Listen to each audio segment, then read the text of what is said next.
welcome to the war. From Boise, Idaho, this is your host, Adam Graham. If you have a comment, email it to me, box13@greatdetectives.net. Well, today we've got something special, and it's the broadcast portion of a USO show done by Jack Benny for the troops in Cairo, Egypt. The original air date was September 13th of 1943. And it contains a lot of typical Benny gags, though without his gang. So sit back, relax, and enjoy. Replacing the program originally scheduled for this time, the National Broadcasting Company now presents a special broadcast by Jack Benny from somewhere in Egypt. We take you now to Cairo. Grant Parr speaking from an American supply base near Cairo, Egypt. It's 1 o'clock in the morning, and to our American audience, it may be a strange time for a show. But here it is the most comfortable time of a working day of almost unbearable heat. Regardless of the heat, supplies must get to our fighting front. Tanks and guns must be repaired, and the men of the Service of Supply are dedicated to this job. This morning, these men are being entertained by the greatest aggregation of stores ever to be sent to the Middle East by USO camp shows. Here comes a GI greeting to Winnie Shaw, Anna Lee, Larry Adler, and Jack Benny.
Now your soldier announcer, Corporal Fred Foy. Ladies and gentlemen, as many of you know, the main coin of Egypt is called the piaster. The piaster is worth 4 cents. That's right. So tonight we bring you the only man in Cairo who can get plastered on 2 piasters, Jack Benny.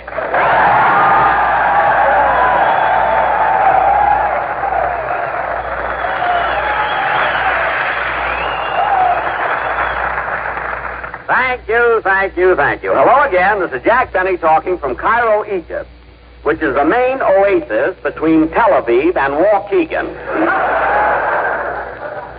Imagine, folks, it's 1 o'clock in the morning here and 3 o'clock yesterday afternoon in Los Angeles. I'm just going to bed, and Phil Harris isn't even up yet. And Fred, you're wrong about your introduction. I didn't get plastered on 2 piasters, or even 4 piasters. Then what were you doing on the banks of the Nile last night, stabbing yourself in the chest with a snake? Well, look at the publicity it got for Cleopatra. I gotta keep my name going, kid. You know. But good heavens, man, Cleopatra died as a result of doing that. I know, Fred, but I wasn't worried about that. You see, the snake I grabbed hold of looked up at me and said, "It won't do you any good, buddy. I'm from Palm Springs, and I'm here on a vacation." But, Fred, this trip to me is really amazing. I can't believe I'm in ancient Egypt. Oh, this is a great place, all right. Tell me, Jack, did you pick up any souvenirs to take home? Souvenirs? No, I didn't, Fred. A British soldier tried to sell me a souvenir, but I didn't feel like buying it. Why not? Oh, I don't know. What can I do with an Italian general? I mean, airmail at 80 cents a pound. And besides, now I know a guy who can get them for me wholesale, But, Fred, look at the souvenir I did get last week. This'll knock your eye out. Look. Let's see that. Here you are, a genuine Egyptian handbag. I bought it for Mary. Egyptian? Why, Jack, this handbag comes from the United States. What? Look, here it is right here. It says made in Minneapolis. Minneapolis? Well, I'll be darned these glasses. I thought it said Heliopolis.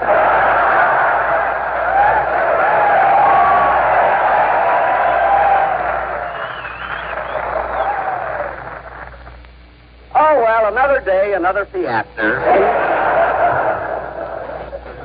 But, Fred, I really had a great time here in Egypt. I've seen the pyramids and the Sphinx and the Nile. Gosh, imagine seeing the Nile River. I can't believe it. You know, Jack, there's an old saying about that river. He who drinks of the waters of the Nile will return again. I know, Fred, I know. I took a drink of it last night, and I returned a little sooner than I expected.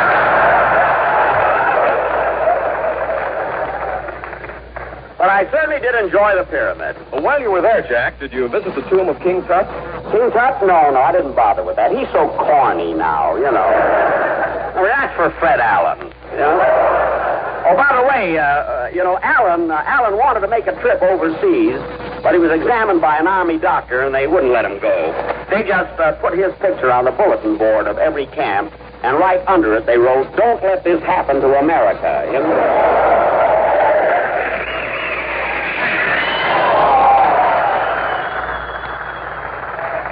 Thank you, fellas. Heaven bless you for that. Thank you. Anyway, we were talking about the pyramids, weren't we, Fred? Yes, I wish your first name wasn't Fred. I hate that. Incidentally, Jack, did anyone ever tell you how long it took to build one of those pyramids? No, Fred. How long did it take? Well, history tells us that it took 100,000 workmen 30 years to construct one pyramid. Imagine 30 years. 30 years? Gosh, Henry Kaiser would throw a fit. But, Fred, I was even more impressed by the Sphinx. You know, Larry Adler and I had a picture taken in front of the Sphinx playing a duet. Larry with his harmonica and I with my violin. You did? Well, that must have been interesting. Oh, it was. But, Fred, let me ask you something, confidentially. An ancient goddess like the Sphinx wouldn't know a word like phooey, would it? No, of course not. I guess it must have been the wind, I guess. I was worried there for a minute. Oh, hello, Larry. Saida, Jack, Saida.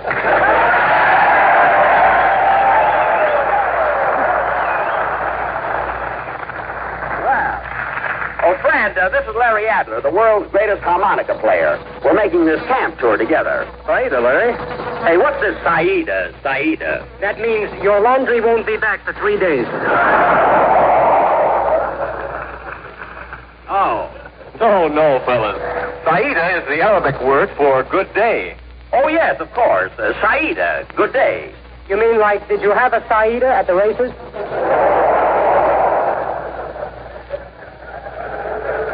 Yes, and I know the answer to that in Arabic, brother. Shihal by Eid Limihata. That means where's the nearest hot shop? You know, Larry, you ought to stick with me all the time we're in Egypt. I can be of great help because I speak their language fluently. You do, eh? Oh, definitely. I know a lot of words like mafi, bakshish. Oh, really? Tarbouche, fuller bruche. Oh, a lot of them. For instance, Larry, and keep this under your fez. If you wanna get somewhere with a pretty girl here, you call her over and say, "Ma fiche, tut." It never fails, you know. As a matter of fact, Jack, my fiche is the one word that makes me homesick for the States. Remember Rudy Valley when he used to sing it every week? My fiche is your fiche, your fiche is my fiche.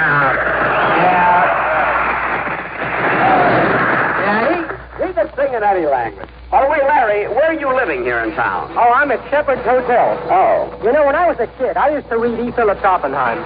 I was fascinated by those beautiful women, the millionaire bankers, and the royalty you'd meet on the terrace of Shepherd's Hotel. I had to see that for myself. Oh, of course. The Battle of the Terrace. Of course. You never can tell who wins. Jack, where are you living? Me? Well, I wanted to get to know the people of Egypt, you see.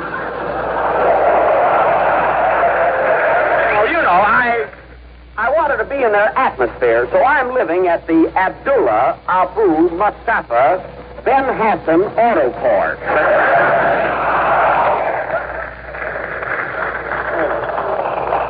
I wanted to live the life of an Egyptian, observe their customs, eat their food, wear their clothes.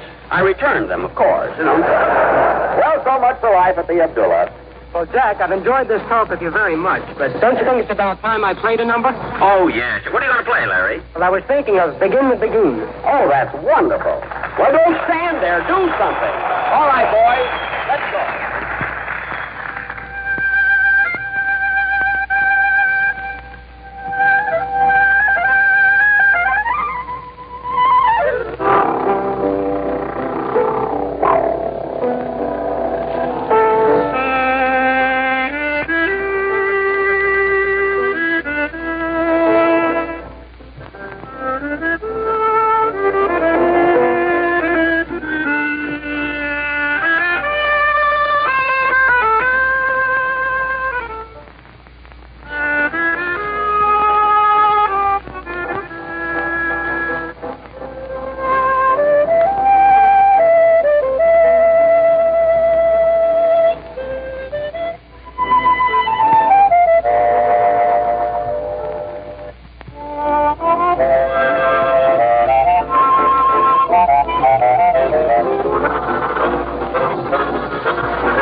Begin the Begin, played by Larry Adler and accompanied in a grand manner by the Sky Blazers under the direction of Major Hittenmark.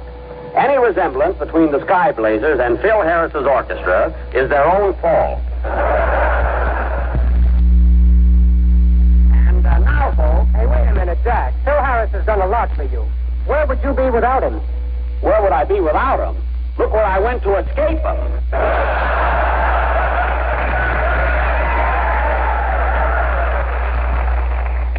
And now, folks, see, where was I? You were nowing the folks. Oh, yes, I know, the commercial. And now, folks, a message from our sponsor.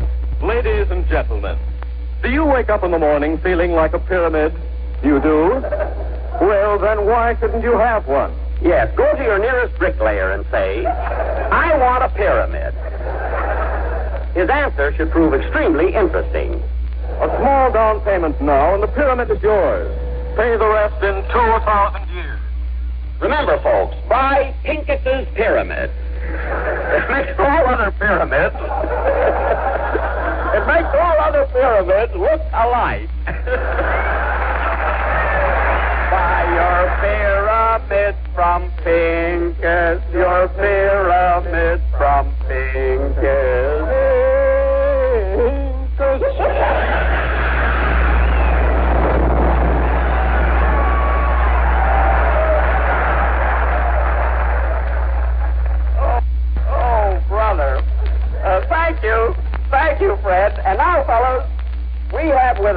one of our most glamorous and beautiful stars of Hollywood, who is also making this tour with us, Miss Anna Lee.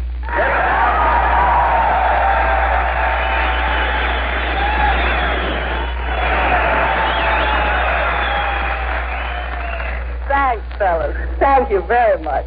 Saida, babe. Saida. By the way, Anna, how do you like the tour so far? You been having fun? Oh, Jack, it's been wonderful entertaining our troops. The boys have been grand to me. And such gentlemen. Really? You know, Jack, I don't think we needed you along as a chaperone after all. Well, I didn't come along as a chaperone. I came to be your leading man in our show. But, Jack, remember, the plans were changed. The boys didn't want to see Life with Father. That's not the point. Anyway, Larry, I don't see why you should have all the love scenes. Anna, I don't see why you should have all the love scenes with Larry. Don't I know how to kiss, too? Jack, that you'll never know until you've taken up the mouth organ. What are you talking about? Your last leading man was Paul Muni. If he played a harmonica, it was smothered in his beard. Now, wait a minute, Jack. Don't start panning Paul Muni. After all, who else could play Zola? Vincent Lopez. Don't you ever read Downbeat? Anyway, Anna, now take that picture you made with Ronald Coleman, My Life with Caroline. There's no reason why I couldn't have played that part, is there? Well, I don't know, Jack. You see, Ronald Coleman wore a little mustache, which gave the role a certain distinction. Well, there's no reason why I couldn't have worn a mustache. I could have grown one as easily as not. Yes, but Jack, this particular part also called for a slight British accent. It was very important to the story. Well, I could have developed a British accent, a broad A here and a dropped H there.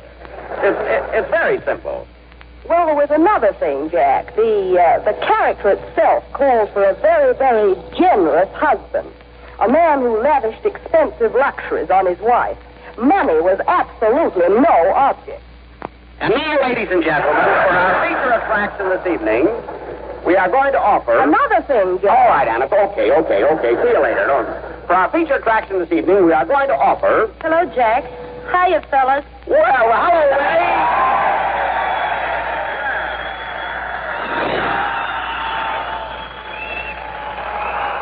Well, Winnie Shaw, everybody.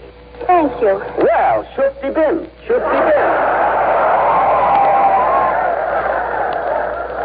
I know all that stuff. You know, folks, Winnie is the singer with our troupe and one of America's favorites. And she came here prepared to do a number. What's it going to be, Winnie? Well, if it's all right with you, Jackie, I'd like to sing the number I've been associated with, Lady in Red. That's swell. Go ahead, Winnie. Let's hear it. Oh, hold it just a second, Winnie. Come in. Yes? عندي حاجة مسكرة عشان خاجة جاك بني. What was that? He said he had a special delivery for you, Jack. Oh, well, I'm Jack Benny. Give it to me. Bakshish.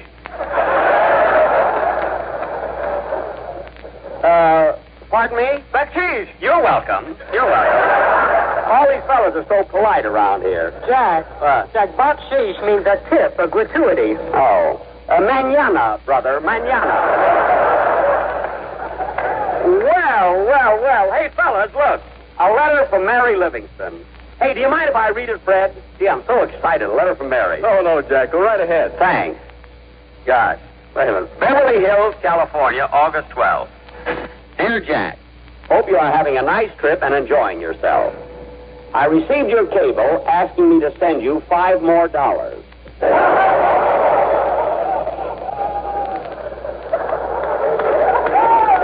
I told you before you left home that $20 wasn't enough to take with you on a 3-month tour through Africa.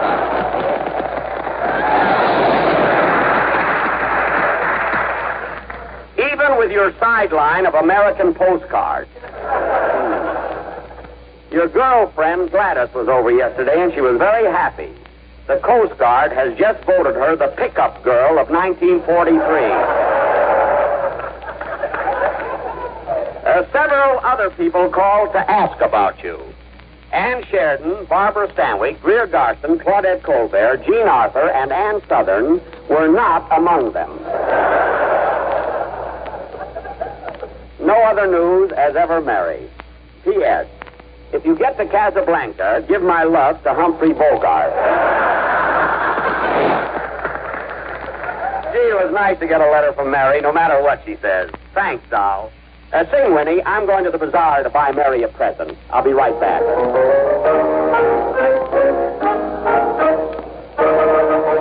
Oh, the lady in red, fellas are crazy for the lady in red. If she's dusty or wealthy, what a personality. Oh, the lady in red, is daisy when the town is in bed. Dancing and dying, shining with originality. She's very proper, nothing more than a proper. Oh me and oh my, let's stop her. She'd be a dangerous gal if he should ever meet the right guy or the lady in red. Fellas are crazy for the lady in red. If she's dusty or busty, what a personality. Very proper, nothing more than a flower. Oh me and oh my, let's stop her. She'd be a dangerous gal if she should ever meet the right guy or the lady in red. Fellas are crazy for the lady in red. If she's dusty or busty, what a personality. I mean that lady in red.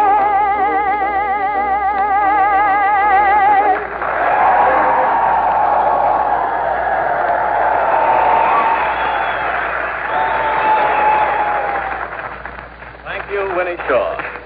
And now, folks, we take you to the famous Muskie Bazaar, where Larry Adler is going to prove to Jack Benny that two can be as cheap as one. Helping them in their search for rare bargains is Miss Lily Zulika, who speaks both Arabic and English. We now find them entering one of the bazaars.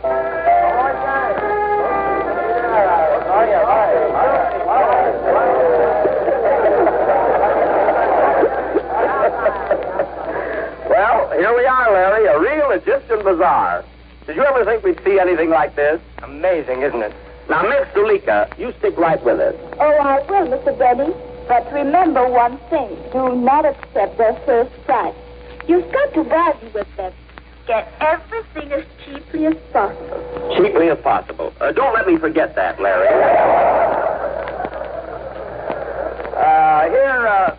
Here comes the clerk. Now remember, Mr. Benny, don't let him overcharge you. I won't. السلام عليكم. اهلا وسهلا. انتوا شرفتم السوق. انا مبسوط قوي عشان انتوا معانا.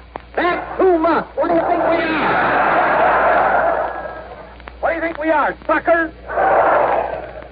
None of that stuff. But, Mr. Benny, he was just bidding you welcome. Oh. It's a gypsy courtesy to return the welcome by saying alaikum salam. What was that? I didn't hear that. Alaikum salam. Oh, I see. Well, that doesn't obligate me in any way, does it? Jack, even in Cairo, hello is on the cuff. Oh. Well, I don't know what he's talking about. Say, miss, tell the man I'd like to buy something very elaborate in gold filigree, not to cost over 10 piasters. ممكن نشوف هاتم ذهب مش يكون زيادة من 10 ساعة. انا متاكد ان خاجه مش بيتكلم جد مش كده؟ What did he say? He said, are you killed? Oh, yeah, MC, brother, MC. Yalla, yalla, yalla, yalla. Look, miss, tell the man who I am. And also that I'm not going to buy anything unless it comes down from those tourist prices. Yes, sir. إذا كان عايز تبيع لازم تديله السلم اللي بيطلب علشان هو من أمريكا. اسمه جاك بيني. Jack Benny. Losing time. Everybody else.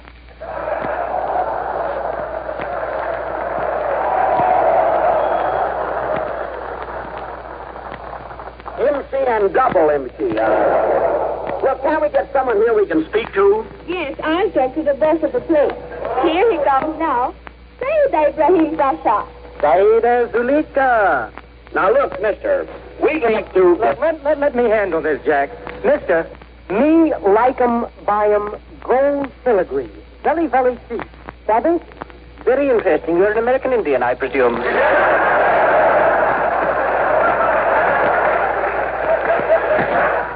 Larry, let me talk. I'm going to do the buying. Now, mister, what can I get here that's a real souvenir of Egypt? Gentlemen, you name it, we've got it. I sell everything here from scarabs to camels. Oh, say, camels. That's an idea. You know, with the shortage of gasoline and everything, maybe I ought to buy a camel. Very good, sir. 1 hump for 2.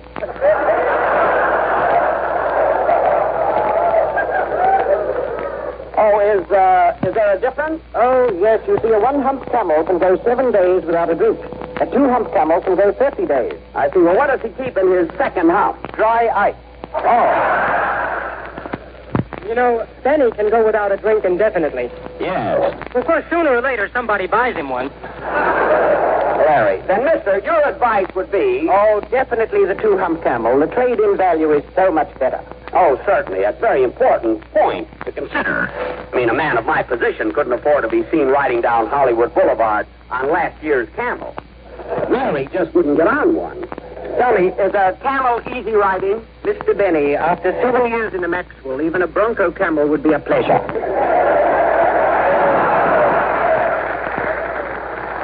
I understand. I'll take the 2 hump camel. Now, where shall I deliver it? At Shepherd's Hotel, care of Mr. Adler. I'll pick it up in the morning. Well, goodbye, sir. Goodbye, and thank you very much. Goodbye, Miss Zuleika. Thanks for your trouble. You're welcome, I'm sure. Come, Larry. Let us away. Okay, Jack. I think we made a good buy. Yeah. Gosh, what a colorful street this is.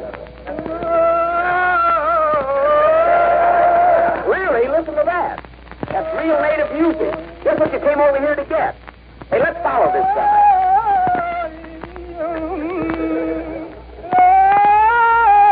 Cocktails for 2. Well, what do you know? Larry, come here. Larry, what kind of a singer is that? I don't know. Hey, Ismail, what kind of a singer is that? I don't know. Hey, Abdullah, what kind of a singer is that? I don't know. Hey, Sam! Never mind. It's not important. I'll look in the guidebook. My goodness. And so, ladies and gentlemen, we leave the bazaar of ancient, mysterious Egypt. But who knows? Someday we may return. The East is inscrutable. Inshallah.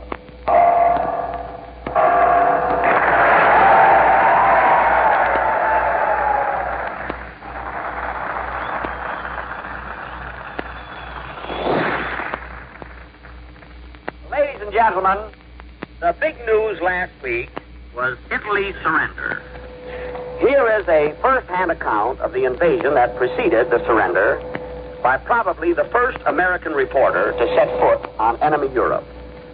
Collier's war correspondent, Frank Gervasi.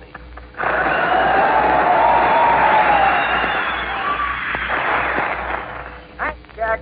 But first, before I talk about my work, let's talk a little about yours. I've just returned from a battle, but you've just come back from watching men work who make battles and victories possible. The men who keep the weapons and munitions rolling into Russia. Yes, Frank, we've just come back from the Persian Gulf. To read about our supplying Russia is one thing.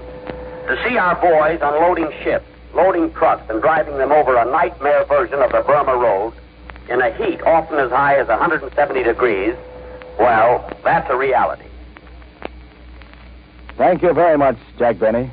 Ladies and gentlemen, you've been listening to a special broadcast by the one and only Jack Benny, direct from Egypt, where Jack has been entertaining our troops. Jack will be back soon in Hollywood. Others appearing with him today on this unusual broadcast were Larry Adler and his harmonica, Anna Lee of the screen, and Winnie Shaw, the well-known young singer. This broadcast came to you from Cairo, Egypt, and New York. This is the National Broadcasting Company.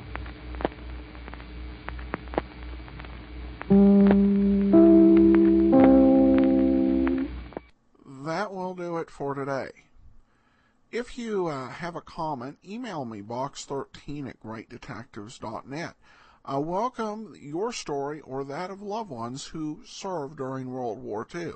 Ken Curlin provides our opening theme music, kencurlin.com. I am your host, Adam Graham. This series is provided as a service of the Great Detectives of Old Time Radio, greatdetectives.net.